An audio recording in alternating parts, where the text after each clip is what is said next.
Yarımdan o'tibdi. Pullarimizni oling, shu ham o'ylamas, bir jiddiy qilib chiqadi turibdi. Yo'q, biz kulishdik. Mana biz ustoz hazil borasida bu insonga yetadigan yo'q. Misol uchun davrada o'tirsalar yoki har gal shu balshik bilan qo'shmayman deyman. Men shulasi o'tmaydi biror kunda. Kommunistlar. Kommunistlar. Shuning uchun jarayonlar kerak, chunki ustozlar kuladi buni. Shu ovozini eshitsa bo'ldi. Men kadr alohida ishlashim. Saudiya alohida keyin. Bu asosiy ekspert, asosiy ustozlar. Inson qayerda boshlanish qismida muqaddimasida bir bayt bor. Deyarli ko'pchilik talabalarim shu baytni yoddan bilishadi-da, aytganman. Bu shu bilmaydi demadimi qo'y. Ul naqilur, ul naqilur, ul bulur. Ul bu qilmas. Har nima qilsa u. Shular deydi Kahf fano degani Suriya Kahfdagi g'orga kirsa, shu Nizomiy Isrof jomiga kirsa, men ham o'lay Robiyoning kalbuhu. Orqalaridan kelgan itlari man bo'lay deydi Navoiy Hazrat. Bu it Qur'onda maqtalgan it. Bu ulamolarga ergashganlik ismi bor uni tafsirlarda Qitmir degan. Fikrlarimizni almashamiz va Navoiy asarlariga murojaat qilamiz. Barchaga assalomu alaykum. Bugun biz Navoiy viloyatida yangicha bir loyihaga qo'l urdik. Bu loyihamizning nomi Tolmachoy podkast ko'rsatuvi. Bu bo'yicha biz ijtimoiy tarmoqda bu e'lonni qo'ygandik va bugungi birinchi debocha ko'rsatuvimizni bevosita Hazrat Alisher Navoiyning merosi va u hazratni ilmiy merosini bugungi kelajak avlodga qanday yetkazish masalasi, muammolar, takliflar bo'yicha fikrlarimizni aytib o'tamiz va aynan shu uchun bugungi Tolmachoy podkastimiz birinchi sonini Hazrat Navoiyga murojaat deb boshlayapmiz. Men bevosita bugungi birinchi ilk debocha ko'rsatuvimizni ilk mehmonlari bilan tanishtirib o'taman. Debocha ko'rsatuvimizni ilk mehmoni ustozimiz Tohir aka Xo'jayev, filologiya fanlari nomzodi, dotsent, adabiyotshunos ustozimiz. Xush kelibsiz ustoz. Yana bizning mehmonimiz aynan Hazrat Alisher Navoiy merosi bo'yicha Navoiy viloyat bosh imom xatibi Tohir domla Ro'ziyev. Ustoz, bugun ko'rsatuvimizga xush kelibsiz va bevosita sizni Hazrat Alisher Navoiy asarlarining diniy ma'rifiy asoslari mavzusida doktorlik ishini yo'qlayapsiz. Shuning uchun bugun o'ylaymanki, azizlar, bugun ikkita Tohir domlaning o'rtasida bugun biz munozara qilamiz, fikrlarimizni almashamiz va Navoiy asarlariga murojaat qilamiz.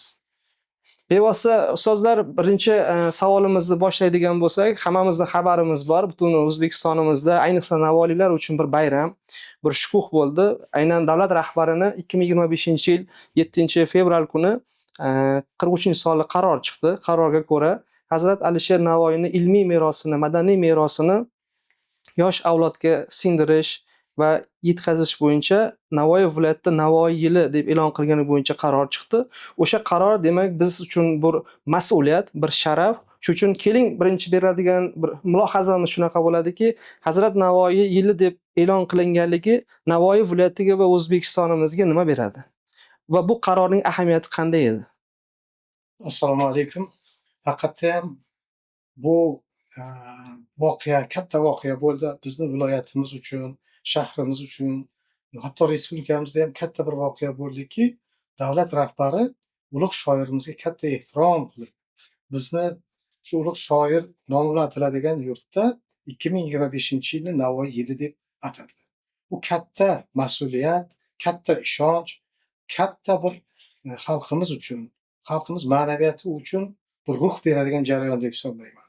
Men kuni kecha mana shu 8-9-fevral kunlari shu shahrimizda o'tgan 4-simpoziumda Navoiy ijodi merosini o'rganishga bag'ishlangan 4-simpoziumda ishtirok etdim.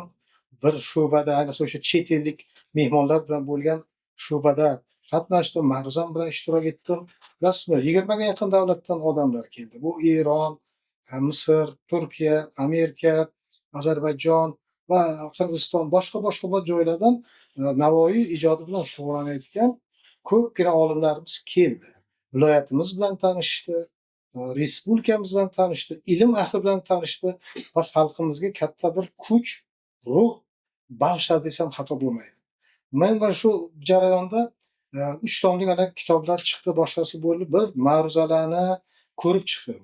Hali to'g'ri o'qiganim yo'q.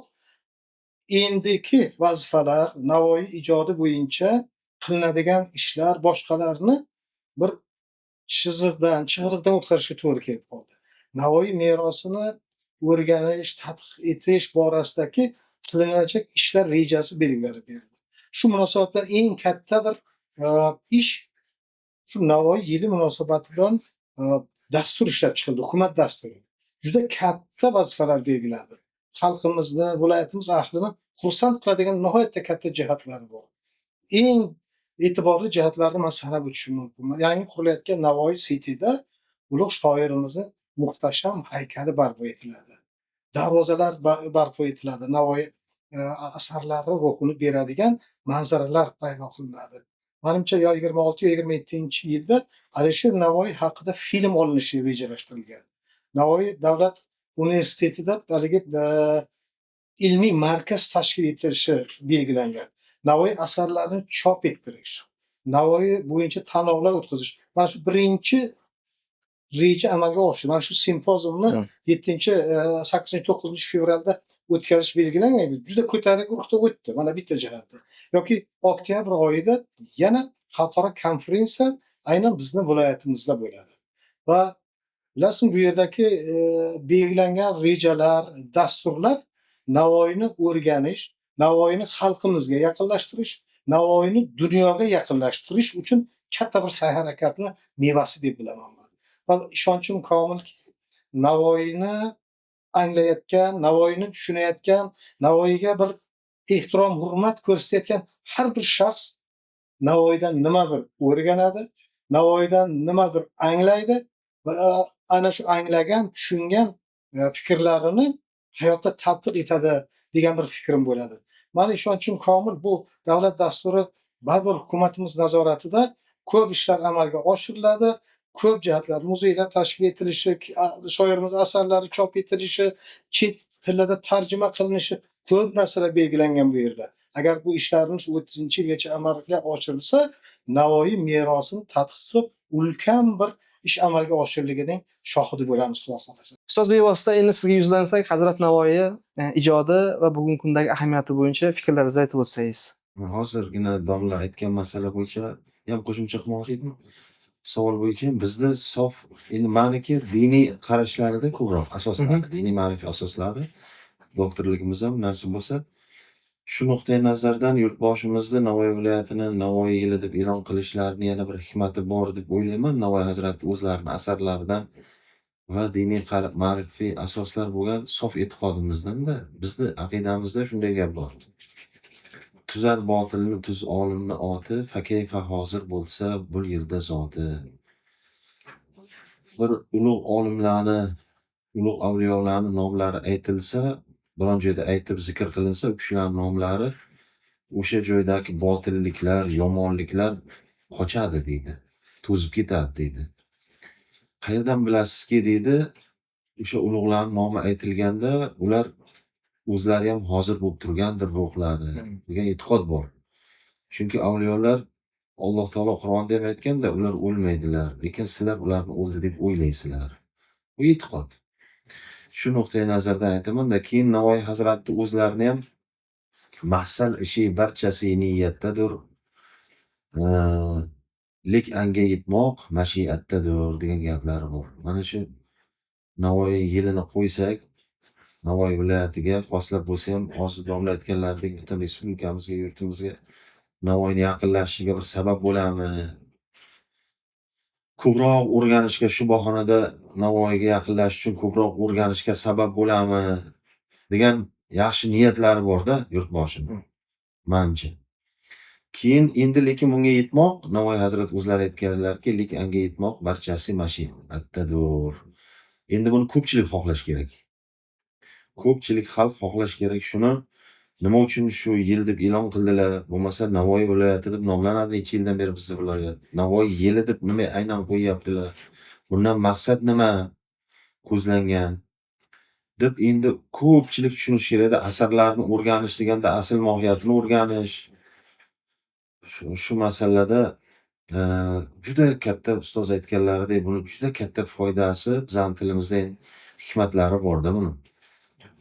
Shu hikmatlari haqida gapirganingizda, kuni kecha Navoiyda bo'lgan simpozium, xalqaro simpoziumdan keyin ijtimoiy tarmoqlarda rivoyat tarzida keldi. Ya'niki har bitta rivoyatda o'ziga xos haqiqati bor. Tubida, ildizida. Shu yerda Hazrat Navoiy Samarqanddan qaytishda aynan Sardoba Malikrabod yonidan o'tib ketayotganliklari va u yerda o'shani aytib, bu yerlar vaqti keladi, bu cho'llarni hali meni farhodlarim, shirinlarim obod qiladi degan bir duo qilganliklari va biz navoiyliklar faxrlanib aytamizki, Xudoning ijobati shu bo'lganki, keyin avliyo zot ekanligining duolarining ijobati bugun biz shu yurtlar obod bo'lyapti, shu yerda farhodlar bor, shirinlar bor va bugun bu qarorda qabul qilinganligi faqat 9-fevral yoki 8-fevralda emas, demak 365 kun. Mana bugun 12-fevral, demak bugun yod etyapmiz. Ertaga ham yod etamiz, albatta yozda ham yod etsak, o'ylaymanki foydadan xoli bo'lmaydi. Nima uchun buni aytyapman ustoz? Chunki siz hozir aytib o'tdingizki, dunyoni 20 dan ortiqlar keldi va ularni aytgan gaplari, fikrlari deyapsiz. Bugun xalqimizda, oramizda shunaqangi bir fikr tarqalyaptiki, Navoiyning ma'naviy brendi degan tushuncha shakllanyapti. Ya'ni biz Navoiyni ma'naviy brendini, qiyofasini yaratish masalasi.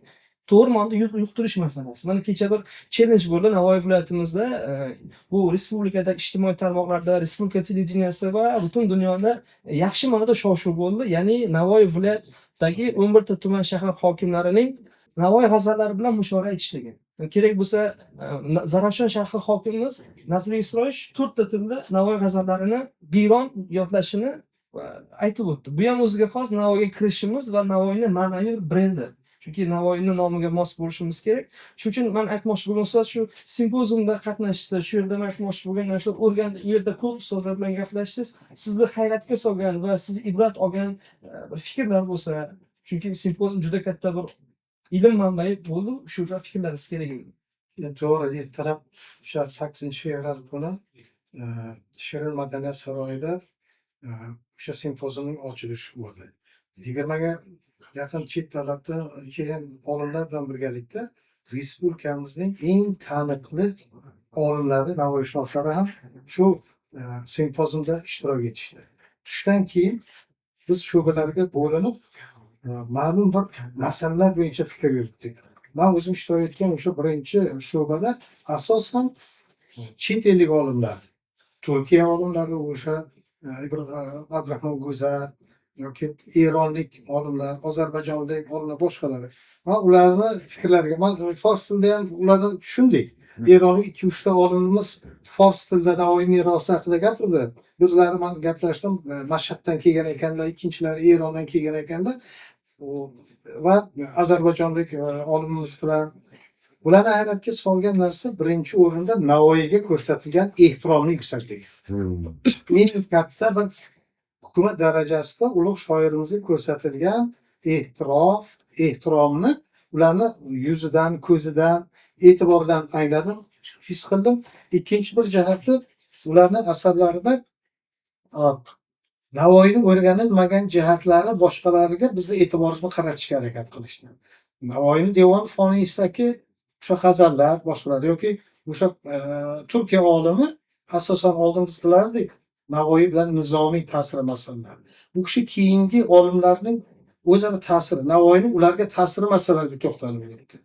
Yoki eronlik olimlar ham xuddi shunday Navoiyni boshqa xalqlar adabiyotiga ta'siri masalalarga to'xtalib o'z fikrlarini bayon qilishdiki, ba'zi bir yo'nalishlarni belgilashimiz uchun, boshqasi uchun yoki amerikalik olimimiz Navoiy merosi bo'yicha dissertatsiya yozayotganligini to'lqinlanib gapirib berdi. Va o'sha fuqarosi ham bo'lgan adashmasam. Ikki haligi o'sha Abdurahmon Go'zal yana bir eronlik olimimizga Navoiy shahri fuqarosi, ba'zilariga ma'naviyat targ'ibotchisi nishonlari berildi yoki mana Navoiy davlat universitetida bo'lganda ularga yana ham ehtirom ko'rsatilib, xursand bo'lib ham mehmondo'stlikni, ham Navoiyni ulug' e'zozlashimizni ular angladi va shuni ta'sirida o'z yurtiga borganda mana o'sha Abdurahmon Go'zal oldin ham kelgan, boshqa aytdi, shu institutlarda, o'zini universitetlarida rektorlarga boshqalarga kirib Navoiy muzeylari, Navoiy xonalari tashkil etishni va Navoiy asarlarini chop ettirishni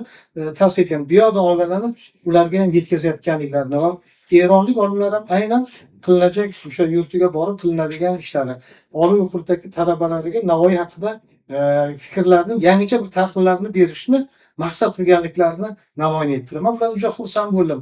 Ular juda xursand Navoiy respublikamizga kelgandan, O'zbekistondagi jarayonlardan, Navoiy viloyatidagi jarayonlardan va Navoiyga bo'lgan ehtiromdan juda yuksak taassurot olganliklarini sezdim. Shu taassurot asosida o'zini yurtida ham Navoiyni targ'ib etish asosiy istagi bo'lganligini bayon qildilar. Shunisi meni ancha quvontirdi. Bu endi bir tomondan xursand bo'ladigan jihatimiz bevosita bugun e'tibor berilayotganligi, yil nomi berilayotganligi va alohida bir monument masalasi bir ko'zni quvontiradi va qalbimizni ruhlantiradi.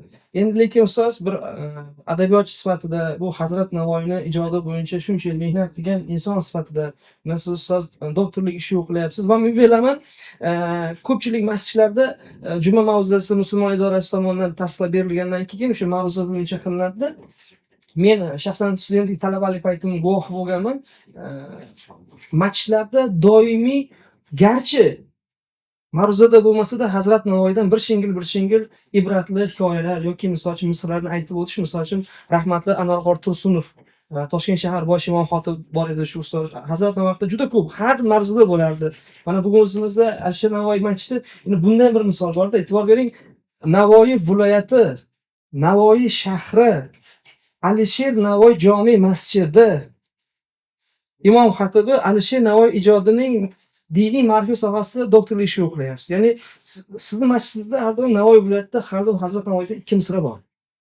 Ya'ni Hazrat Navoiyni ijodi, avliyolikka misol uchun boyagi aytgan buzilgan qabrini ko'rgan odam degan bog'liq jihatlar. Endi ustoz hammasi zo'r, faqatgina bitta narsa. Bugun xohlaymizmi yo'qmi, yoshlar va Navoiyni taqqoslaganda, bugun yoshlar Navoiyni 15-asrdagi inson sifatida tasavvur qilyaptimi yoki Hazrat Navoiyni ruhiy zarbaga uchraganda, ota-ona bilan munosabatida, oilada munosabatida, xalq g'amida munosabatida Hazrat Navoiy bilan haqiqatda do'st, o'rtoq, ham fikrmi yoki bu borada Hazrat Navoiy bilan o'rtamizda jarlik bormi? Ehtimol shu uchun qaror qabul qilingandir. Ehtimol shu uchun bugun yutug'imizdan ko'ra muammo kamchiligimiz ko'pdir. Ya'ni sizni qalbingizda o'tayotgan va bu og'riqqa malham bo'ladigan qanday bir fikrlaringiz bor? Men ancha yildan buyon Navoiy merosini o'rganishni to'rt bosqichga bo'lib olganman-da. Birinchi bosqich shu Navoiy haqidagi ma'lumotlar. Masalan, u kishini shaxsiyati, tug'ilgan, vafot etgan joyi, u kishining yaqinlari, boshqalar haqidagi ma'lumotlar. Buni ko'pchilik o'quvchilar yaxshi biladi. Ikkinchi jihati Navoiy asarlari. Buni ham hozir bizning respublikamizda ancha taraqqiy etdi, ancha yo'lga qo'yildi deb ayta olaman. Ya'ni o'sha yozgan she'riy asarlari, nasriy asarlari, adabiyotshunoslikka oid asarlar, tilshunoslikka oid asarlar, tarix, din, falsafaga oid asarlar, bularni o'quvchilarimiz deyarli nomini sanay oladi. Bu ikkinchi edi. Nomini. Uchinchisi Navoiy asarlarini o'qish. Mana bu eng katta muammo mana shu. Talabalar, yoshlar, o'quvchilar Navoiyga yaqinlasha olmayotgan sababi Navoiyni o'qishda anglay olmaslik tushunchasi, tushunmaslik tushunchasi bor. Shundan sabab bir necha yildan beri Navoiy davlat universitetida Navoiyshunoslik fanini o'qitib keldim. Men qattiq turib shu Navoiyni hamma asarlarini o'qisa degandan keyin 10-15% deyarli hamma asarni o'qidi. Lekin nasriy bayonida o'qishdi. Hamsani o'qinglar desak, nasriy bayonda o'qiydi yoki o'sha mahbul qilib, xo'p nasriy bayon shu asosda o'zini Navoiy yozgandek nazmda o'qisa uni lazzati, ta'siri kuchli bo'ladi. Keling bir baytni aytib beraman. To yemak o'ldi og'izning ishi, nafsi uchun chekdi ikki saf tishi. Harbi uchun chekdi ikki saf tishi. Buni nasriy bayoni sharhlarda aytadilarki, og'izning ishi yeyish bo'ldi. Tishlar esa o'sha ovqatni chaynab beradigan vosita. Yo'q, uni emas. Mohiyat boshqa. Og'zi ishi yeyish, yemoq. Bu nafs. Shunga qarshi kurashish uchun 32 ta harf qo'shin, lashkar turibdi. Sen bilan jang qilaman, nafsing bilan jang qilaman deb saf tortib turibdi degan talqin bor bu yerda. Endi bu nasriy bayoniga og'zi ishi yemoq bo'ldi, tishlar uni ovqatni madaniyatiga vosita bo'ldi. Bu qanaqa jaranglaydi? Man to yemak bo'ldi og'izning ishi harbi uchun chekdi 2 saf tishi. Buni ohang, lazzat, mazmuni qanaqa? Unisi qanaqa? Tushunayapsiz? Hozir mana shu biz 3-etapga kelganmiz, yaqinlashganmiz, harakat qilyapmiz, to'liq amalga oshirayapmiz. Navoiy asarlarini to'liq o'qish yo'q. Hozir bo'lgan yo'q. Kirilyapti, o'qilyapti, aylanyapti. Dengiz atrofidan qo'lini tiqib, oyog'ini tiqib, tortib olinyapti. Shunga kirish kerak. Eng muhim shu. Va undan muhim meni yuragimdagi necha yillik armonim bo'lyapti. Amalga oshmayapti. Shu Navoiydan tushungan narsaga amal qilish degan narsa bor. Rahmat sizga. Amal qilish kerak. Jomini bir to'rtligi bor. Voizon ki cilvedar minber mekunam, joyi diger mehramantu, kori diger mekunam. Ya'ni voizlar, nasihatgo'ylar minbarga chiqadi, boshqa gapni aytadi. Zo'r, u yaxshi deb gapiradi-yu, boshqa joyga o'tadi, boshqa ishni qiladi. Navoiy xuddi shunday aytadiki, kimniki inson desang inson emas, shaklda bir fe'lda yakson emas. Agar sen haqiqiy inson kimligini aytaman desang, u haqiqiy inson shunday bo'lishi kerakki, ko'rinishi, shakli, siyrati, surati bir bo'lishi kerak. Bu og'izda boshqa gapni aytib, u yoqda boshqa ishni qilish bu Navoiyni anglash emas. Bu Navoiy g'oyalarini amalga oshiramiz. Hozir ana shu etap ayni kunda bizga nihoyatda kerak. Mayli bolalar tushunmayotgandir, o'quvchilar anglamayotgandir, bitta narsani anglasa ham shunga amal qilsin bo'ldi. Navoiy aytadilar, va hozir yana ikkinchi bir narsaga qaytaman keyingi suhbatimizga. Navoiy asarlaridagi g'oyalar, mavzular. Shu bitta narsasiga tushunib, shunga amal qilsin, bo'ldi. Shuni o'zi Navoiyni anglash. Mayli hammasini o'qimasin. Hozir mani ko'nglimda asosiy tafakkurimda qilinishi kerak bo'lgan ish.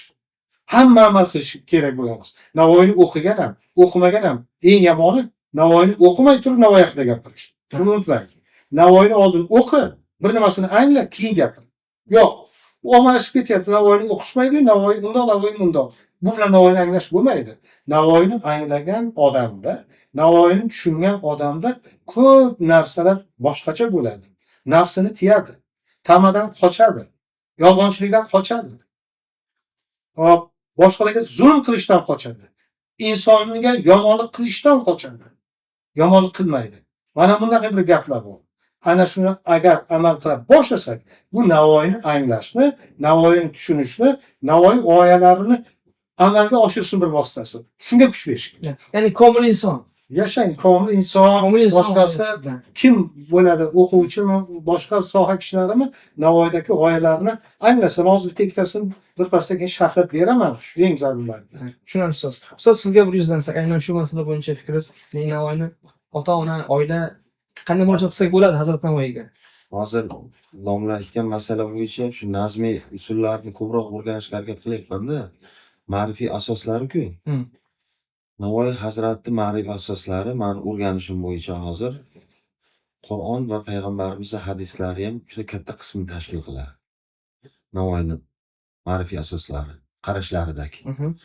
Shunday bo'lgandan keyin Navoiyning o'sha qismlarini tushunaman-da, shu uchun Qur'on va sunnatdan xabardor bo'lish kerak ekan.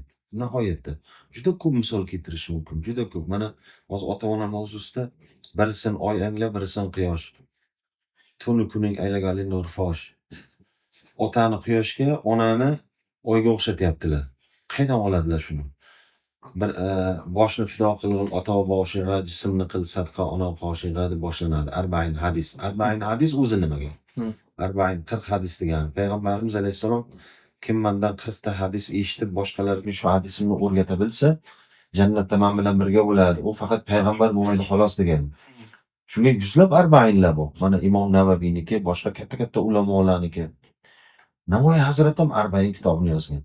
40 ta hadisni o'zi ichiga olgan. Bu o'sha Joma Sahihdagi shundan hammasidan kerak bo'ladigan 40 tasini saralab olganlarmi? Ketma-ketlikdan. Yo'q, saralab olgan. Saralab olgan. Imom Xoriniki emas. Unga yaqin sufiyni hadislarni Ana muhaddislarni. muhaddislar bitta kishiniki emas.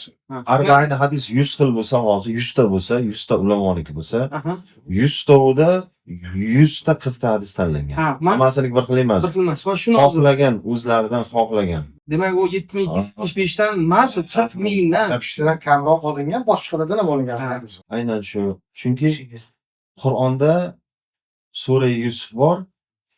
Yusuf alayhissalom tush ko'radilar yoshliklarida, tushlardan turib, "Ya balki inni ra'aytu ahada ashara kawkaban." Man 11 ta yulduzni ko'rdim tushimda, otajon. Va shamsa val qamara deydi. Quyoshni va oyni ko'rdim. Ko'rdim, ular menga ta'zim qilib turibdi ekan tushimda, deb otasidan so'raydi. Shunda otasi aytadilarki, "Bu tushingda aytib qo'yma hech kimga. Shayton ochiq oydin dushman" deydilar-da, bekitadilar. Oxirida shu tushda ta'birida otalari bilan onalari va 11 aka-uka kelib bu kishi ta'zim qiladi. Aka-ukalar yulduzlar, ota quyosh, ona oy. Oy. Navoiy hazrat shundan olib aytyaptilar. Bu endi ijtimoiy ma'nosi ham juda katta-da. Chunki otani quyoshligi rostda. Quyosh hamma narsaga rang beradi, pishiradi. Kuni bilan mehnat qiladi-da quyosh. Yani oy esa kechasi uxlamay to'lin oy bo'lib, bolasiga go'zallik berib, sut berib, kasal bo'lsa qo'shilib kasal bo'lib uxlamay chiqadigan beshikli boshidagi oy ona. Tuni bilan bedor. Tuni bilan bedor. Shu uchun birisin oy anglab, birisin quyosh deyaptilar. Bu yerda boshqa bir hikmat bor-da endi. Navoiy hazrat farzandni ota-onasiga nisbatan qanday munosabatda bo'lishini o'rgatyaptilar. Chunki Qur'onda mana Alloh otani quyosh deb nomlagan, onani oy deb nomlagan. Shuning uchun qizlarimiz, onalarimizga oy ismi qo'yiladi bizda avvaldan ham. Diniy qarashlar, falsafiy qarashlar. Shunda val abu la yuhakamu deydi shu yerda ota ulug'larimiz. Nimaga Alloh taolo mana arba hadisda ham Navoiy hazrat ham otani quyoshga, onani oyga o'xshatish sababi bu Qur'ondan olingan. Sababi deydi, farzand ota-onani muhokama qila olmaydi deydi. Mana bugun bizga kerak joy. To'ppa-to'g'ri. Farzand bizda diniy, qadimiy, milliy qarashlarimizda farzand o'z pushti kamaridan bo'lgan farzand o'zini dunyoga kelishiga sababchi bo'lgan ota-onani muhokama qila olmaydi. Bu qanchalik qonunga boshqa tomonlarga to'g'ri kelmaydi bilmayman, lekin bu muqaddasot bu. Farzand ota-onasini muhokama qila olmaydi. Hatto payg'ambarimiz alayhisalom o'rgatganlar zolim bo'lsa ham, boshqalarni otalarim bunday qilib qo'yibdi, siz ota bo'lib nima qildingiz, siz ona bo'lib nima qildingiz deyotgan bo'lsa oqpadar bo'ladi. Dinimizda shu eng katta hikmat bugun. Eng katta hikmat shu. Yoki diniy falsafiy nimalarida Navoiy hazratni yana Qur'oni Karim sura Kahf bor. G'orga 3 kishi kiradi Yunus alayhissalom davrida. Orqalaridan bularga ergashib bir sodiq vafodor iti kiradi. Shuni Navoiy hazrat aytadilar. Mana Hayrotul Abrorda boshida keladi. Yo'l desalar, yo'lda nizomiy yo'lim, qo'l desalar, qisrafu jomiy qo'lim. Bular ham ustoz adashmasam Hamza yozishganda. Nizomiy hamzasi, qisrab jomiylar bilan ustoz shogird kim kishi. Kahf fano ichra alar bo'lsagum, shular deydi, Kahf fano degani sura Kahfdagi g'orga kirsa, nizomiy qisrab jomiy kirsa, man ham o'lay robiyhum kalbuhum. Orqalaridan kelgan itlari man bo'lay deydi Navoiy hazrat. Bu it Qur'onda maqtalgan it. Bu ulamolarga ergashgani uchun ismi bor uni tafsirlarda, Qitmir degan it. Xuddi shu it 3 ta olimga ergashib g'orga kirgani uchun jannatga kiradi deydi. Bu hazil emas bu.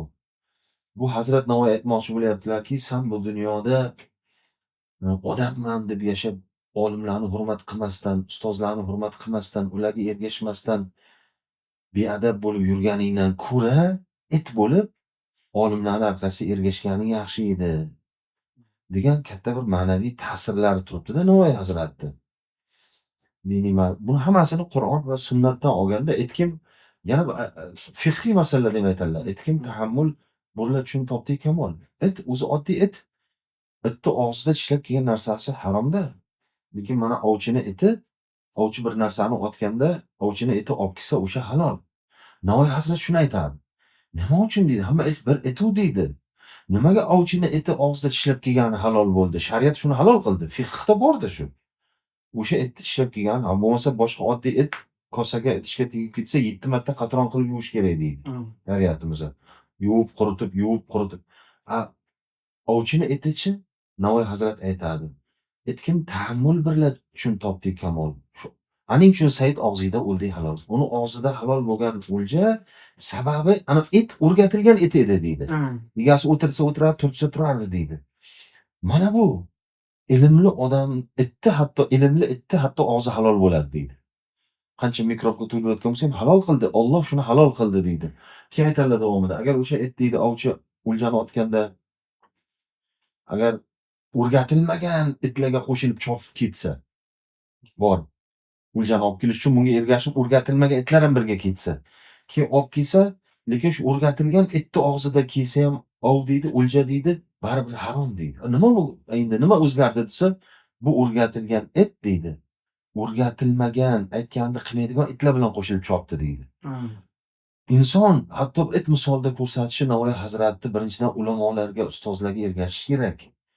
Ularga ichida ixlos qilish kerak, vafodor bo'lish kerak. Bu bir. Ikkinchidan ko'cha-ko'yda do'st birodar kim bilan do'st bo'lyapti? San kimligini ayt, do'sting kimligini aytaman, do'stingni kimligini ayt, san kimligini aytaman degan gap bor-ku.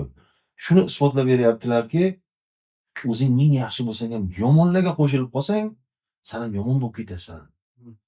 degan ma'nolar man qoyil qolganim Navoiy Hazrat nihoyatda buyuk avliyo ekanlar.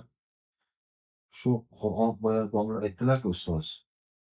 Amal qilmay o'rganib bo'lmaydi Navoiyni deb. Shuning uchun mana shu doktorlik ishimizni ham boshida Navoiy yashagan asr davrga nazar dedimda bir bobini. Navoiy yashagan davrga nazar. Chunki Navoiy Hazrat bilan 1 minut, 2 minut birga yashab ko'rmasangiz, shunlarni tushunolmaysizda. Marka asarlarda bo'lsin ham. Boya haqiqatda boya aytdingiz-ku, bugun ota-ona masalasida va bu yoshlarimiz ko'chada yurganda ham Hazrat Navoiydan boyagi birini shams qamar, birini quyosh, birini oy aylaydigan masalada keyin yana bir jihati borki, shu yerda Yusuf alayhissalom haqida gapirdingiz. Bu yerda keladiki, misol uchun atodan xato kelsa ko'rma xato, savob bil xato toki qilsa ato. Atoning xatosini bilgil savob, seni 100 balodan qutqargan Xudo. Savob degani bu yerda to'g'ri degani.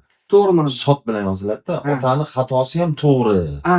Muhokama qilinmaydi degani otani xato qilganiga savob beriladi emas. Bu savob deb bil. Farzand sot bilan bu. Sot bilan. Sot bilan. Otangning xatosini ham to'g'ri deb bil. Sen uni muhokama qilma. Xato deyishingda o'zi muhokama bo'ladi deydi-da. Chunki payg'ambarimizdan ba'zi bir ota-onalar bor bolasiga yomonlik qiladi-da deganda savol bermoqchi bo'lganda bir sahoba va inkona zolimayn ya Rasululloh, agar ota-ona zolim bo'lsa-chi deb gapini tugatmasa, Rasululloh bu odatlari bo'lmagan o'z bironta savolni oxirigacha eshitmay bo'lib tashlash. Lekin shunikini bo'lib tashlagan. Va inkona zolimayn, agar ota-onang zolim bo'lsa, yomonlik qilasan, yaxshilik qilasan deydi. Yusuf alayhissalom bir ajoyib ish qiladilar-da. Allohimga beadad shukrki, menga ota-onamni, akalarimni meni go'zal bog'-rog'li yurtimdan menga yetkazdi deydi. Kanonni maqtaydi. Qur'onda keladi. Bu degani ming yomonlik ko'rdi-da, Kanondan faqat yomonlik ko'rdi. Tuhmat ko'rdi, o'zining akalaridan badarg'a bo'ldi, qul bo'ldi, zindonband bo'ldi. Lekin shunda ham yurtni maqtaydi. Yusuf alayhissalom. Keyin akalarini tuhmat qildik bu kishiga. Akalari quduqqa tashladi, aldadi, bo'riydi deb. Va ba'da naza shaytoni bayni va bayni ikhvati deyiladi. Men bilan akalarimning orasini buzgan shaytondir deb qo'yiladi. Ayb shaytonga to'lgan o'rinlarda. Shunday aka-uka emas. Yo'q, aka-ukaga emas-da. Birinchidan yurtga yomonlik tilamaydilar. Shuncha azob bilan ham. Ikkinchidan aka-ukalariga gina saqlamaydilar. Bu katta gap-da bu. Misollar. Zulayxoni ham Alloh taolo shu Qur'onda shu surada oqlagan. Bo'lmasa Yusuf o'ziga chaqirgan Zulayxoni ham oqlagan. Sababi uylanadi Yusuf alayhissalom keyin bunga. O'sha erul pitavr. Favajadaha bokiratan deydi tafsirchilar. Zulayxoni bokira holda topdi deydi. Chunki otasi nima emas edi, eri nima emas edi. Xullas kalom bu yerda eng katta bahoni odamiylikka beriladi-da. Odamiylikda bu masalan yomon odamlar bunga xitob qilganda unga yaxshilik bilan javob bera olish. Birov yomonlik qilganda yaxshilik. Navoiy Hazrat o'zining gaplari bor. Otang yerdir, sanam yerdek qiliq qil, yomonlik aylanganga yaxshilik qil. Bu ikkinchi misrada otang erdir, sanam yerdek qiliq qil. Sufoda ham keladi bu kitobda. Sufolarda ham bor. Otang ishtavari. Qaysi to'g'ri? Otang yerdir. Otang yerdir bu. Otang erdir. Er bo'lsa mardlik. Yer bo'lsa yerda ham xususiyat bor. Hamma yomonlik qilsang ham bag'riga oladi-ku yer. Yerni ustida yo qancha fisq bo'lsa Ha, qilsangiz ham rizq qizni beradi-da yer. Mana shu. Ustida odamlar hamma gunohni yerni ustida qiladi. Hozir shunda ikkalasini olsak ham bo'ladimi? Ha, yoki qo'yib keladida. So'follayotni o'sha Sabotul Ojizinida bu bayt borda, haligi misra hozir bu şey. Otang yerdir, sen ham er deb qil, yomonlik aylaganga yaxshilik qil. Hoy. Hoy. Haqiqatda 21-asrda bir 500 ta bugungi globallashuvdagi yoshlarni yeb qo'ysangizda ma'ruzachi bormi desangiz, shu Hazrat Navoiydan ota-ona bilan bog'liq, oila bilan bog'liq chiroyli bir faktlar bilan tushuntirib bersak, bilmayman foydadan xoli bo'lmas. Shuning uchun ehtimol Navoiy kerakda. Biz ustoz boyagi aytdiki, bir fikrlarim bor, yana qo'shimcha qilamiz deganmiz. Buni hozir mana siz bayt keltirdingiz. Navoiyni asarlaridan birida haligi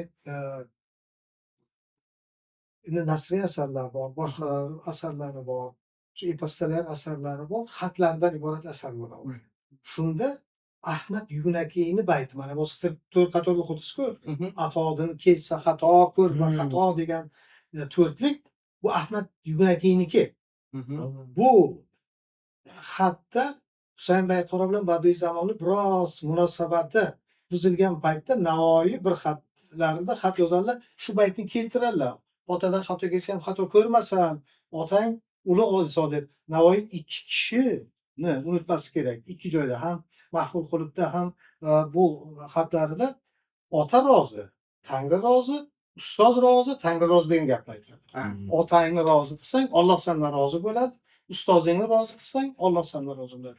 Xuddi ana shu yerda Ahmad Yunakiyni to'rtligini keltirib, o'sha haligi asarida, xatlardan iborat asarida ana shu badiiy zamonda nasihat qiladigan joyi. Endi mana hozir aytadigan gaplarim, mana Husayn Voiz Koshifiy degan ulug' inson bor. Shu kishini Futuvatnoma-i Sultoniy degan asari bor. Shunda insonga xos 71 ta sifat haqida gapiriladi. Buni 28 tasi yomon sifatlar. O'sha nafs, tama, o'g'rilik, yolg'onchilik boshqa. 43 tasi yaxshilik tomoni. Salomdan boshlab bu yoqqa ketadi. Navoiy bo'g'ini asarlarini o'qisangiz, hammasi bor mana shu narsalar. Hammasi bor. Masalan, kishini o'sha Hayratul Abror asarlarida yoki o'zi mana domla aytdilar, o'sha Hayratul Abror asarida ota-onalar haqida gapirilyapti-yu, shu yerda otani farzand oldidagi o'sha 3 ta vazifasini ham aytib o'tadi. Birinchisi yaxshi ism qo'yish kerak edi. Ismlarda ko'p narsa bor. Ikkinchisi toza ustoz topish kerak. Uchinchisi yaxshi tarbiya berish kerak. Hammasi bu Hayratul Abrorda kelyapti, otalar boshlarida. Endi agar Hayratul Abrorda shu 20 ta maqola, 20 ta hikoyat keltirib bo'lsa, hammasida 20 ta masala kamida. Hamma masala bor, mana shu hozir aytgan 70 ta ortiq masala Navoiy asarlarida bor. Yaxshi tomoni ham, yomon tomonlari ham, o'sha ko'ngil haqida ham, inson haqida ham, nafs, tama, yaxshilik, yomonlik, ilm, odob hammasi bor. Va eng yaxshi tomoni men yaxshi ko'raman, shu bir fikrni aytsalar hamma haqida. Orqadan hikoyati bor. Ilm haqida gapirsalar, o'quvchiga yaxshi ta'sir qiladi. Hikoyat bor. Zarbul masal. Agar yolg'onchilik haqida gapirsalar, bo'ldi, mazmunasi bor, orqada hikoyati bor. Mana hozir ismlar. Muqbil degan ism bor, Mudbir degan ism bor. Muqbil yaxshi, qobil degani, Mudbir idbor, basir degani. 3 ta asarlarda shulardan 3 ta hikoyat keltiradilar. Bittasi masalan o'sha Mahmud Qulubda, bittasi o'sha Sabai Sayyorda, bittasi Risolat Tayyibda. Sabai Sayyorda Mudbir yolg'onchilik qilgani uchun yorilib o'ladi. Qarang, bitta yolg'onchi odam Navoiy fikrlari uchun yorilib o'lsa, yolg'on gapirmasin. Mahmud Qulubda bu kishi muqbil to'g'ri yo'ldan yuribdi, u egri yo'ldan, fahsh yo'ldan yuribdi va o'limga mahkum qilindi. 3-asarda masalan Risolat Tayyibda gap ketyapti, bu hozirgi aytganimiz son tayda unisi mana bu Mahmud Qulubda kelyapti. Takabburlik. Podshoni boshidagi dur tushib yo'q bo'ldi. Muqbil kamtar edi, bunday qilib o'tuvdi. Undan oldin Mudbir o'tdi. Takabbur osmonga qarab o'tib ketdi, oyoqda yotgan durni ko'rmadi. O'tib ketib qoldi takabburligi uchun. Muqbil hazm bilan muloyim bo'lib, yumshoq o'tib ketib, pastda yotgan durni ko'rdi-da, olib berib sovg'a salomga erishdi. Qarang, ismlarning ma'nosi haqida gap ketganda. Muqbil 3 joyda ham baxtga erishdi, Mudbir 3 joyda ham falokatga duchor. Endi mana shu asarlarning hammasi Navoiyning asarlarida hamma mavzular bor. Lekin bularning ichida eng birinchi o'rinda turgani inson. Navoiy asarlarini tom mohiyatda inson turibdi. U kishining fikrlari bo'yicha bu dunyoning yaratilishidan maqsadan inson edi.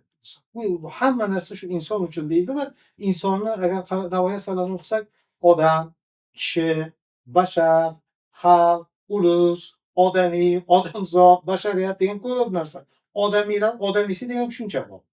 Odamiydan odamiysi degani biz aytayotgan o'sha eng komil inson bor-ku, ana shu haqida gap ketyapti.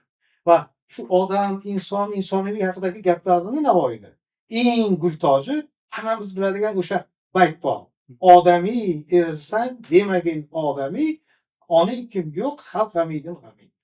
Bugungi kundagi eng asosiy masala hamma davrda inson baxti uchun insonga ozor bermaslik, insonga yaxshilik qilish haqiqiy insonni belgisi. Agar kim insonga yomonlik qilsa, insonni dilini og'ritsa, insonni aldasa, boshqa unday odam inson deb bo'lmaydi degan bir fikr bor. Va ayni paytda Navoiyning asarlarida insoniylik belgilari, boshqalari qator baytlarda keladi. Nafing agar xalqqa beshak bo'lur, bilki bu naf o'zingga ko'proqdir. Odamga ko'p foyda keltirsang, o'zingga foydasi keladi. Boshqaga emas degan bir fikrlar bor. Yoki yomonlik qilish ham bor. Birovga rishta yetkurding ziyon, qatling uchun ani bilki ilon.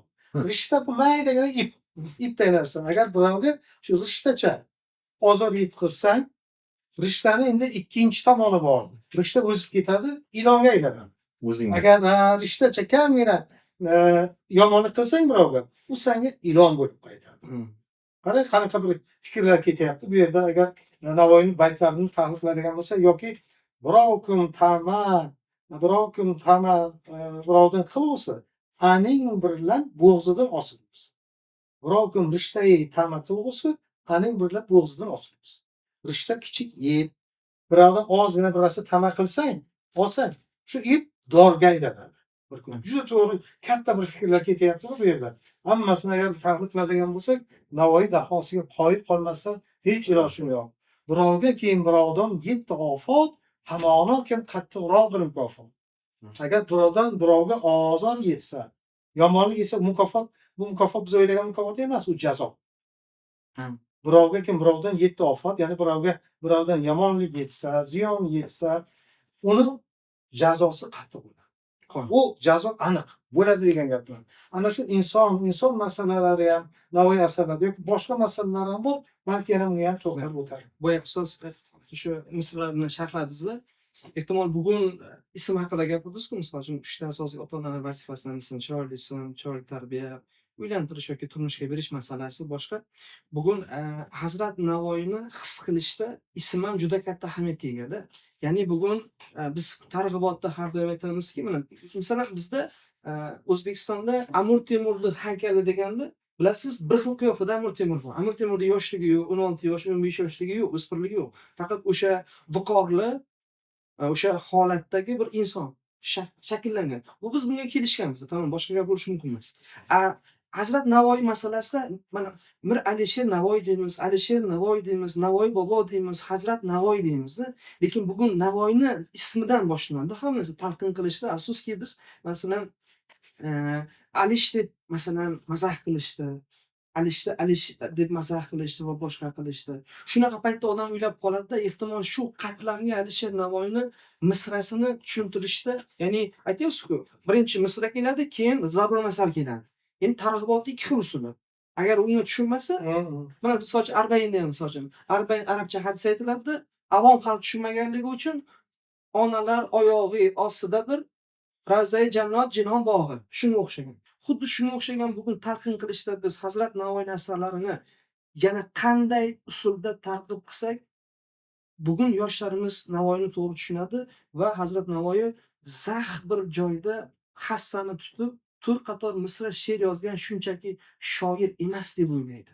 Biz nimalarda kechikkanmiz va zudlik bilan qanday targ'ibotni qo'llashimiz kerak. Ya'ni bir jonkuyar ustozlar sifatida fikrlaringiz biz uchun muhim. Endi buni bir necha yildan beri bu fikr bor, takrorlaymiz. Qanday qilib yoshlarni Navoiyga yaqinlashtiramiz deb o'qitib olamiz degan narsa. Mana o'sha kecha Osmon aytgan yuqoridagi dasturda Navoiy asarlarining 100 jildligini nashr etish bor. Mana bu katta gap. Yana bitta tomoni o'sha haligi nasriy bayoni bilan. mana bu yoqda mayli berishsin o'sha nazmda Navoiyni tilida beriladi va bu yoqda o'sha tushunadigan tilda yoziladi. Balki agar o'sha kitobxon o'quvchi deymizmi, talabami, agar bunisini tushunmasa, bunisini. Eng yaxshi usul man talabalarga o'rgatay edim. Oldin nasl bayonni o'qib chiq, esingda qoladi, keyin nazmni boshla. Ko'z oldingga kelaveradi nima gap ekanligini tushunaverasan deb aytaman-da. Shu uylarda Navoiy kitoblari bo'lishi kerak. Baribir man doim bir necha yildan beri aytaman, 91-yil konferensiyada aytganman. U nima Gruziniyada kelinni sepaga Shota Rustaviyning kitobini Yurbaser degan pahlavonni qo'yib sovg'a qilishar ekan deb. 91-yilda u Farhod madaniyat saroyidan ham shu gapni aytuvdim. Qarang deb kelinlarimizni sepida shu Navoiy asarlarini tomib bo'lsa deb bu niyat mayli. Sepida bo'lmasa ham uyida bo'lsin shu nimalarni uyida har bir o'zbek bir xonadonida shu bola aylanganda ham Navoiyga ko'zi tushsin, u yoqqa o'tganda ham Navoiy asarlariga ko'zi tushsin. Axir qo'liga olib bir nima o'rganardi. Mayli bitta baytni yodlasin, 4 qator narsalarni o'rgansin va shularni bittasiga amal qilsin. Shu Navoiyni anglash shu, tushunish shu. Yosh boladan kutilayotgan narsa shu bizga. Shu yolg'onchilik qoralanadi. Bir necha o'rindada Navoiyni qarasak Hayratul Abrorida alohida bob bor yolg'onchilik. Va misol tariqasida hikoyat keltiriladi. Sabai sayyorda yolg'onchilik haqida gap bor. Orqadan aniq qilib hikoyat keltiriladi. Saddi Iskandariyda yolg'onchilik haqida gap bor. Orqadan misoli keltiriladi. Shu narsachani bolalarga tushuntirsa, bu yomon ekan, gapiraversa bo'lmaydi. Mana bu ovchini qo'liga tushdi, durrochi yolg'on gapirgani uchun. Mana bu cho'ponni uyi kuyib ketdi. Mana bu yorilib o'ldi degan bir tushunchalar bilan hech bo'lmasa yosh bola shu yolg'onchilikdan qutulsa ham shuni katta o'zi bir hikmat deb o'ylayman-da men. Buni usullari, yo'llari ko'p. Qani endi shu sekinlik bilan bo'lsa ham, boshqa bo'lsa ham barcha usullardan foydalanib, mana hozir nima qilyapsiz? YouTube'ga ko'p kiradi bolalar. Balki Navoiyni qo'ysa shundan ham o'rganishadi. Bizning umidimiz ham shu yaxshi mana niyat, shu. shu uchun niyat qildikki, mana Hazrat Navoiy mana simpozium o'tdi bizda. Hazrat Navoiy deb e'lon qildi va albatta bu Navoiydan chiqish kerak edi. Ya'ni Hazrat Navoiy bilan bog'liq ko'rsatuv. Shu yerda ustoz mana oila haqida gapirdingiz va targ'ibot haqida gapirdingiz. Hammamiz bilamiz, hozir ham 9-fevral kuni televizorda 1941-yil Alisher 500 yillik munosabat bilan olingan boyagi Alisher Navoiyni kinosini, videofilmini ko'rdik. Bu qarorda ham bor. Prezident qarorida ham borki, aynan Navoiy haqida asoslangan u insonni fitratiga mos, siyratiga mos kino bo'lsin degan narsa bo'lyapti-da. Ehtimol mana shu kino ham kelajakda nasib qilsa agar amalga oshsa, bir yangicha bir talqin qilish, Husayn Boyqaro misol uchun hayotda kinodagidek Alisher Navoiy yo'qol demagandir. Haqiqatda ham o'sha dasturda Alisher Navoiy haqida film qilish ko'rsatilgan. Mani ishonchim komil, yaxshi ssenariy yoziladi. Masalan, akademik Shuhrat Sirojovning yangicha talqinda Navoiyga ijodiy bag'ishlangan kitoblar chop etildi. Yaxshi ssenaristlar yaxshi bir ssenariy yozsa, Navoiy haqida yaxshi bir film bo'ladi. Men ham umid qilib o'tiribman. Hamma sevib ko'radigan bir film paydo bo'larmikan degan niyatim bor. Qarang shunday bo'lsa. Asarni o'qishda ham Navoiy hazrati hozir kino uslubida yoshlarga o'rgatishda bo'lsa ham baribir bir narsa bo'lishi kerak doimiy. Mana masalan birovga nima yaxshilik qiladi, yaxshi odam bo'lish uchun, lekin nima uchun birovga yomonlik qilmaydi odam? Odam xudbin bo'lib ketsa, u nima farqi bor unga? Yaxshilik o'zi uchun yashaydigan bo'lib qolsa, xudbin bo'lib qolsa. Buni hammasini zamirida diniy ta'limot turadi. Allohga va rasuliga bo'lgan iymon. Har joyda Alloh meni ko'rib turibdi degan iymon, e'tiqod bo'lmasa, Navoiyni aytganini qilib bo'lmaydi. Nima uchun qilish kerak Navoiyni aytgan? Savob beriladi deb Navoiy aytyapti. Navoiy hazrati aytgani odamlar uchun dastak bo'lmaydi. Shu uchun Navoiy mana o'zini qanchalik tanitmasalar-da, lekin asarlarini qarang, dunyo qanday. Bir munojotlarda aytadilar, itlaring mahsusi mahzundir Navoiy koshki bo'lsa ul mahrum ham ul zumre mahram aro. Rasulullohning ruhlariga murojaat qiladilar. Ya Rasululloh, sizni xizmatkorlaringiz ko'p. Diningizda xizmatini qilayotganlar juda ko'p. Lekin men ham umidim borki, erta qiyomatda shu sizga mahram bo'lgan, sizga xizmatkor bo'lganlarning orasida turar ekanmanmi men ham deb ijod qilyapman deydi Navoiy hazrat.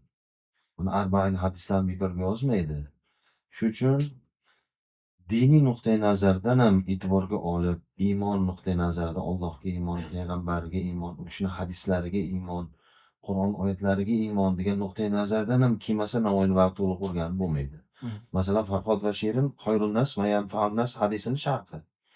Navoiy Farhod aytadi, do'sti aytadi, nima qilasan odamlar qozyapti ekan, tog' diyorga o'tyapti ekan, suv olib chiqish kerak ekan naryoqqa. San bilan man Shirin izlab yuribmiz-ku, yo'l ketdik deydi.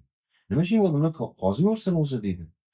Shunda aytadi, tuproq hunarni asrab ol netkumdir oxir, olib tuproqqami ketkumdir oxir. Payg'ambarimiz aytganlar, odamlarning eng yaxshisi boshqalarga manfaat tegadigan odam. Shuni qazaylik. Man yo'lini bilaman, chunki u madrasada o'qigan, keyin hunarmand yigit bo'ladi-da, komil inson. Tosh yuvishni biladi. Qarab, odamlar qiynalyapti, bular yo'lni bilmayapti deydi. Man o'rgatay deydi. Nima asboblar bo'ladi? Shunday qiziqib ketib, 3 oyda 2 qadam qozonmagan xalq Farhoddan nima olib, 2 oyda butun tog'ni yorib o'tib ketadi. Shunda aytadi-da, podsho ham bir ziyoratiga borishim kerak ekanda shu baland deydi. She'rni ham aytadi. Shunda Navoiy hazrat aytmoqchiki, mana san podsho ma'ni oldimga kelsin kerak bo'lsa, shuhrat topay. Endi bir ramziy ma'noda dunyo. Ayol, shirin ayol, baxt, saodat, farzandlarimni yaxshilik ko'ray desang, san odamlarga yaxshilik qiluvchi bo'l, odamlarga manfaating ko'p tegsin. Chunki odamlarga manfaati ko'p tegadigan kishini payg'ambar alayhissalom maqtagan. U payg'ambar alayhissalom maqtagan odam bo'lish oson ish emas u. Ana shu ixlos bo'lsa, shu payg'ambarning shu hadisiga ixlos bo'lsa, keyin Navoiydan foydalansa, odamlar qiladi-da buni. Faqat Navoiy hazrati o'zini ruhidan qo'rqib qilmaydi hech kim buni. Navoiy hazrat nimaga chorlayapti? O'shandan, iymondan nuqtai nazardan eng katta og'ir narsa mana shu mustabid tuzum davrida men ko'p asarlarni o'qidim. Keyin shu doktorligimda niyat qildim, bironta isir payt yozilgan asardan foydalanmay yo bo'lar, yo bo'lmay ketar shu doktorlik. Chunki unda shunday xavfli narsalar ko'pki, isir paytda Navoiy hazrat qilingan paytida umuman dindan uzoqlashtirilgan bu odam. Dinga yaqinlashmagan, dinni yomon ko'rgan, otasini qistovi bilangina diniy amallarni bajarib turgan gaplarni kiritishgan. Navoiy hazratga juda katta xiyonat qilingan. Juda katta ruhi chirqilatilgan bu kishini. Avliyo darajasida emas, o'zlari xohlagan bir qandaydir shoirga o'xshatmoqchi bo'lishgan. Xudo endi hozirday bo'lmaydi-ku. Mana kecha simpoziumda ustoz aytgan simpoziumda men juda qattiq kuzatdim, e'tibor berdim mehmonlar gaplarigacha. Navoiy ijodi, asarlari, g'azallari deganda u kishini diniy tasavvufiy qarashlariga alohida baho berildi. Shunday quvonib ketdimki, diniy tasavvufiy, chunki tasavvuf Alisher Navoiy 10 yil Naqshbandiya tariqatini piri komili bo'lgan dunyo bo'yicha. 10 yil tarixiy Naqshbandiya hozir dunyoda mashhur Dilbayor va Dasbakor. Diling Allohda, qo'ling mehnatda bo'lsin degan eng katta shiorni dunyo hozir tan olib o'tirgan Naqshbandiya pirini tariqatini 10 yil piri komili bo'lganlar Navoiy hazrat. Butun dunyoga bay'at berganlar. Tarixiy Naqshbandiya bo'yicha dalillarim bor. Shu nuqtai nazarni esdan chiqarsak foyda qilmaymiz. Yana o'sha mustabid tuzum davridagidek qo'r oldi qoshli gap bo'lib qoladi-da. Navoiyga e'tibor berilmaydi-da. To'g'ri aytdingiz. Navoiyni dindan xoli o'rganib bo'lmaydi. Rahmat. Navoiyni asarlari, alohida diniy ma'rifiy asarlari ham bor. Boshqa o'sha lirik asarlarida ham, dostonlarida ham, ayniqsa Lison tayyorda ham bu diniy tushunchalar, boshqasi. Masalan, Hayratul Abrorda aytadi-ki, asosiy insonning bosh belgisi iymon deydi. Va iymonni 3 ta sharhini beradi bu kishi. O'sha hayo, sabr, shukr. Buni diniy tushunchalari alohida. Biz tushungani alohida, lekin bu diniy talqini juda chuqur bo'ladi. Bizdan ko'ra balandroq va chuqurroq. Hozir o'sha aytib o'tdilar domlamiz, Navoiy asarlarida boshqasida shu qilayotgan odamning hamma ishidan Alloh xabardor degan tushuncha bor. Lison tayyorda boshlanish qismida muqaddimasida bir bayt bor. Deyarli ko'pchilik talabalarim shu baytni yoddan bilishadi-da, aytganman. O hech kim bilmaydi dema, bilib qo'y. Ul naqidur, bul naqidur, ul bulur. Ul bu qilmas, har ne qilsa ul. Lison tayyorda mana bunaqa haligi ustozim bilmaydi, ota-onam bilmaydi, atrofdagi bilmaydi dema. Navoiy bu aytib qo'yibdilar lison tayyorda boshlanishda. Hamma ish qilayotganingni Alloh ko'rib turibdi. Qanaqa jazo bo'lsa ham mukofotni jazoni o'zi beradi. Boshqa kishi bermaydi deganday. Navoiyni hech qachon diniy tushunchalarsiz, g'oyalarsiz chetda o'rganib bo'lmaydi. Va Navoiyni ko'proq anglamayotganimiz ham, tushunmayotganimiz ham din ilmidan, islom ilmidan ancha bexabarligimiz. Ana shu gaplarni domla aytgan gaplarni aytsa 40 mingina chiqadi. Yo'q, yo'q. Bo'lmasa bu ko'rsatuv mohiyati qolmaydi. Yo'q, gap bo'lishi mumkin emas. Men imomman-da. Ha, yo'q, tushundim. Men imom din tarafga tortib ketaman, baribir ilojim yo'q. Lekin domla katta ustoz aytyaptilar shu gapni isboti bilan. Mana shu gaplar qolib ketmasin. Yo'q. Navoiyni dindan ayirib qo'ysak foyda qilmaymiz. To'ppa-to'g'ri. Men gap bo'lishi mumkin emas. Bu bo'yicha bu ya'ni bekorga aytilmaganda shoirlarning sultoni, avliyolarning Avliyosi. avliyosi. Endi bitta narsa shu yerda ustoz nozik bir nima deydi? Inja bir nozik bir nima borda. Ya'ni hozir agar e'tibor bersangiz agar nima uchun bugun ko'rsatuvimizda misol uchun siz diniy soha bo'yicha va asarda misol uchun mohiyati bo'yicha alohida ya'ni ikkita ustozni chaqirdikki, bugun jamiyatimizda agar Alisher Navoiyni o'rganish uchun dindan bexabar bo'lsak, o'rganish qiyin deyiladigan fikr bilsa, ishonasizmi, ko'chimizni orqaga tortadi. Men dinni bilmayman deydi. Qo'y dedi, tinchgina deydi. Shu uchun Hazrat Navoiy ehtimol bizga uzoqroqdir. Nima uchun Bobur bir davr, lekin Boburni o'rganish oson-ku. Chunki Boburda din masalasi, shuning uchun ehtimol aytmoqchi emasman, men qarshi emasman. Lekin bir yechim, oltin o'rtaliq bo'lishi kerak-ku. Ya'ni hozir dinni bilmasa, Qur'onni bilmasa, hadisni bilmasa, misol uchun Navoiyni anglamaydi desak, ehtimol ular bo'pti, mayli, o'sha odamlar o'rgansin. Yo'q, shu Navoiyni tilida o'rganish kerak. Ha, Navoiy shuning keltirgan uchun joyda nima tavsiya- o'rganish kerak. Ha, shuni nima tavsiya, qaysi kitobda bir tavsiya berasizki, ya'ni yoshlar o'rgansin, shunda mohiyatan Alisher Navoiyni maqsadini ham o'rgansin va dinni mohiyatini o'rgansin. Qaysi asarlar tavsiya qilinadi? Mani fikrim bundayda. Navoiy hazrat va u kishini asarlari ham bizga muhtoj emas. Bizga muhtoj emas. O'rganamizmi bu kishini, o'rganmaymizmi? Asarlari ham bu Xudo qabul qilgan asarlar, qiyomatgacha dunyo foydalanib yuraveradi. To'g'rimi ustoz? Lekin biza muhtojmiz va shuning uchun bu kishini asarlarini o'rganishga biza shart qo'yishga haqqimiz yo'q. Balki bu kishini shartlariga ko'nsak o'rganaylik. Ko'nsak majburmiz. To'g'rimi? Yana qanaqadir nima bo'lishi mumkin. Biza bu kishiga shart qo'yolmaymiz-da. Chunki o'rganmasak o'rganma deydi u kishilar. Muhtoj emas-da. Hech qanday muhtoj emas. Mana Qur'on ham, din ham shunday. Alloh taolo dinni eslatma qildim, xohlagan eslatma olsin deydi. Shuning uchun Navoiyni o'rganishga bizaga kerak bo'lyaptimi? Biza bu kishining shartlariga ko'nishimiz kerak. Biza bu kishilar yashagan asarda yashab ko'rishimiz kerak asrda. Biza bu kishi qo'llagan hamma ilmlarni, boshlang'ich ilmlarni o'rganishimiz kerak. Bizaga kerak bo'lsa, deb o'ylayman. Ustoz, siz qanday Mani fikrimcha, Navoiyda adabiyotshunosda bir gap bor. Polifonik deydi, ko'p ma'no bo'ladi. Har bir tushunchani 2-3 ma'nosi bor. Diniy talqini bor, dunyoviy talqini bor. Ilmdan boshqa. Ilmda ham Navoiyning asarlarida ko'p o'rinda ilm haqida gap ketgan, diniy ilmlar, tushunchalar, tafsir, kalom, fiqh haqida deydi. Bularni yaxshi o'rganinglar deydi u kishi. Bularni ham o'rganaydi. Bu yoqda boshqa ilm sohalarini ham, masalan, o'sha tibbiyot, mantiq, falsafa, musiqa, she'rshunoslik, adabiyotshunoslik buni ham o'rgan deydi. Bu asosan ilmlarni zo'r, mana buni ham o'rganish kerak deydi. Bularni bir-biridan ajratib o'rganib bo'lmaydi. Va qaysi birini qayerdan o'qiydigan, o'rganadigan tushuncha eng yaxshi tushuncha endi shu olimlarimizni shu Navoiy asarlarini sharhga bag'ishlangan asarlarni o'qib anglab olishimiz mumkin. Yengilroqda shular. Yengilroq, ana shunday. Sharhga bag'ishlangan O'ziga murojaat qilish qiyinlik. o'ziga murojaat qilib tushunish mutaxassisning ishi bo'lishi mumkin. Oddiy o'quvchi, ya'ni xoslanish bu. O'zi mutaxassis bo'lgan nishadi ish. mana tushunarli. Rahmat. Tushunarli. Bo'lmasa demak, shunaqa bir xulosa, ya'ni Hazrat Navoiy haqida bugungi 1 soat vaqtimiz juda ham bu kam, bu fan bo'yicha fanlar o'qitiladi, bu bo'yicha dasturlar qilinadi. Siz bevosita dars bergansiz, semestrlar o'tiladi. Shuning uchun bu oxirgi xulosa tarzida bir fikrlarimiz, ya'ni Hazrat Navoiyni bevosita o'ziga, ilmiga amal qilganligi va u insonni, odamni odamgarchilikka va shijoatga undaganligi, ya'ni o'sha mashhur tuxum yerga tushdi. Boyagi misrasi bor edi. Chechak bo'ldi, qurt jondan kechdi, ipak bo'ldi. Lola urug'icha g'ayrating yo'qmi? Ipak qurticha himmating yo'qmi? Ya'ni himmat va g'ayrat masalasi bugun yoshlarga Hazrat Navoiy bugun ham da'vat qilyapti bizni, ya'ni yurt uchun, xalq uchun, vatanimiz uchun, ota-ona uchun degan masalada yakuniy bir fikrlaringiz bilan asrimiz bugun bu ko'rsatuvimizni birinchi deb ochib to'yamiz. Marhamat ustoz. Endi hozir mana yuqorida Navoiyni o'rganish, anglash bu bir kunlik, bir oylik, bir yillik ish emas. Doim aytamiz, har kun o'rganish kerak, har doim o'rganish kerak deb.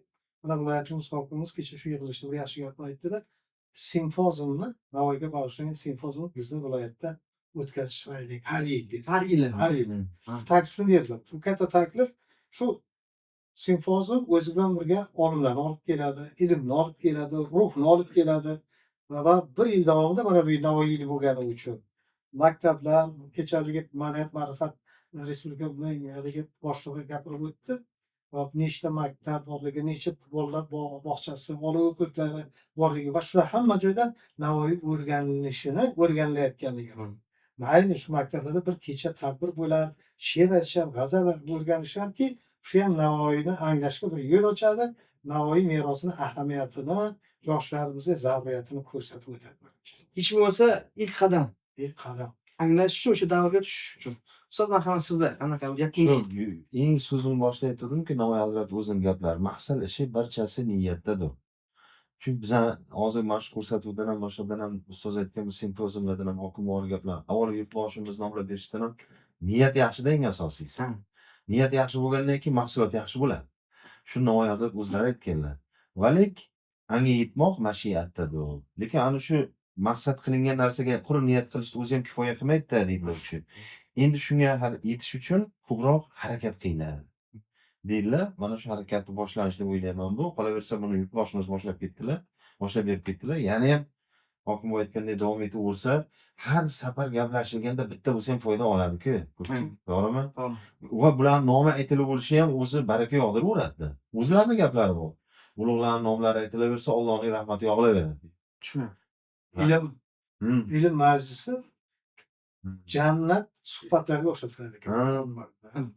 Demak, bugun umid qilamiz, ya'ni o'sha yaxshi niyat qilamiz. Bugun oz bo'lsa-da Hazrat Navoiyni e'tirof etdik, Hazratni esladik va u kishining merosiga qanaqadir ma'noda shaxdan masir qadam qo'ydik va bu suhbatlarimiz yil davomida ustozlar davom etadi.